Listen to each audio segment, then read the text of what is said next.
কিন্তু দিন শেষে আমি কি পেলাম?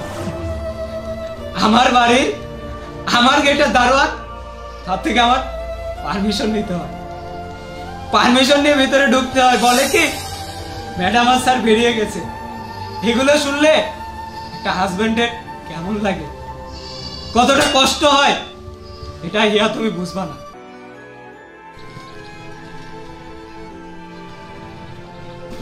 এই আমি কি এই বাসায় বুঝলাম, তুমি কি এই বাসায় দারোয়ান? হ্যাঁ ভাই। তাহলে এই ব্যাগটা ভেতরে নিয়ে যাও তো। আপনি কে ভাই? চিনলাম না তো। আমি এই বাসার মালিক। এই মেয়ে, আপনি পাগল হয়েছেন নাকি? যান দেখেন যান। এই বাসার মালিক তো আমি।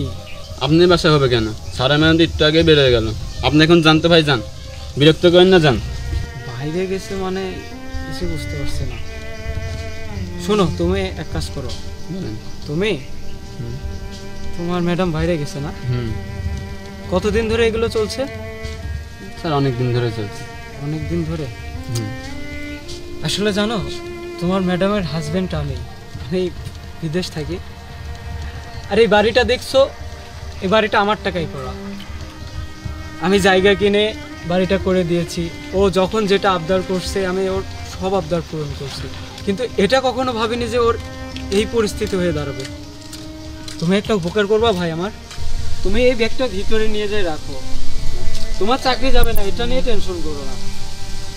তোমার ম্যাডাম আসলে তুমি বলবা, মানে তুমি তোমার কিছুই বলার দরকার নেই যে আমি এসেছি ভালো কি মন্দ বা কেউ এসেছে, এটা বলার দরকার নেই।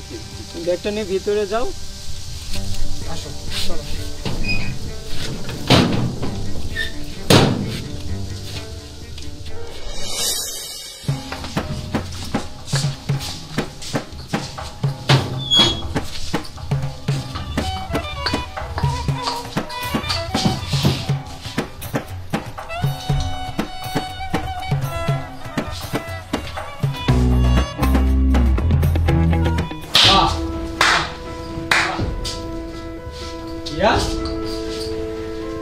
কেমন আছো?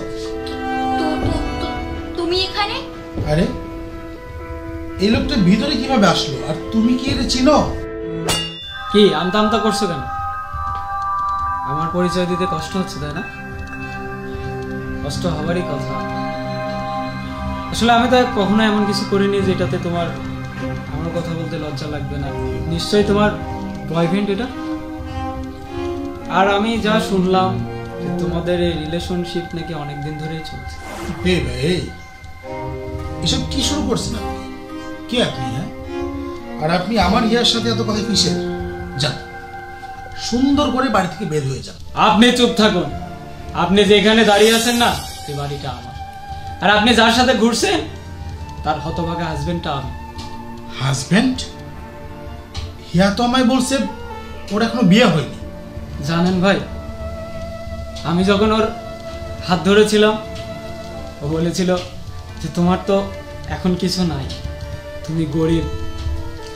তো ও আমাকে জোর করে বাইরে পাঠিয়ে দেয়। আমি ভেবেছিলাম যে এখানে সবকিছু ঠিকই আছে, কিন্তু আজকে আমার কি পরিহাস।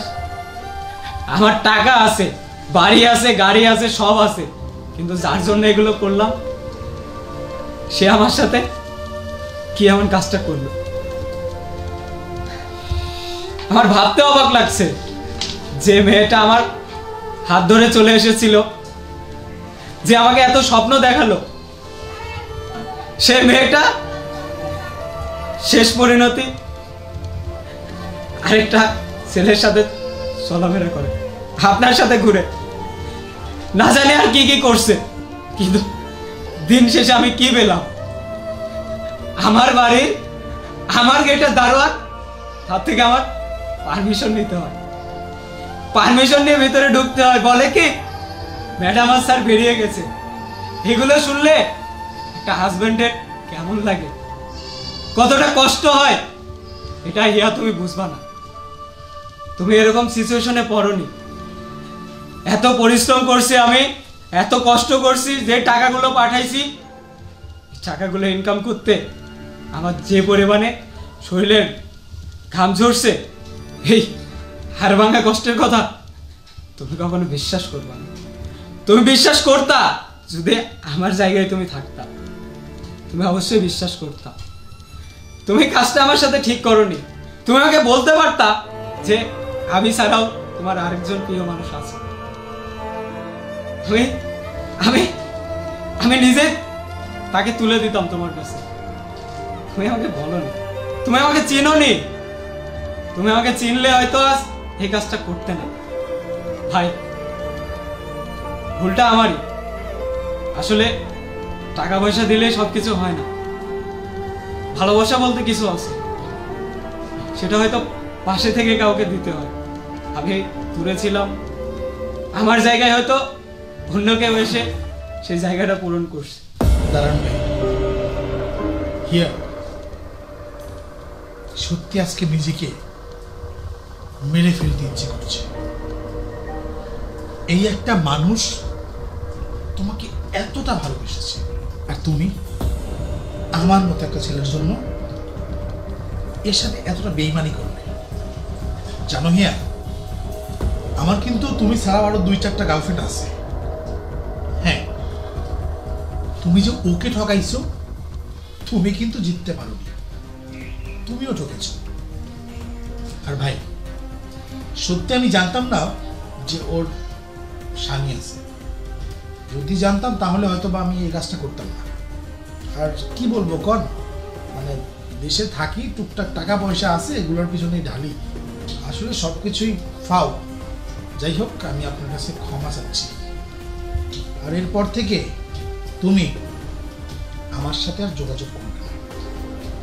ভাই আসি, হ্যাঁ?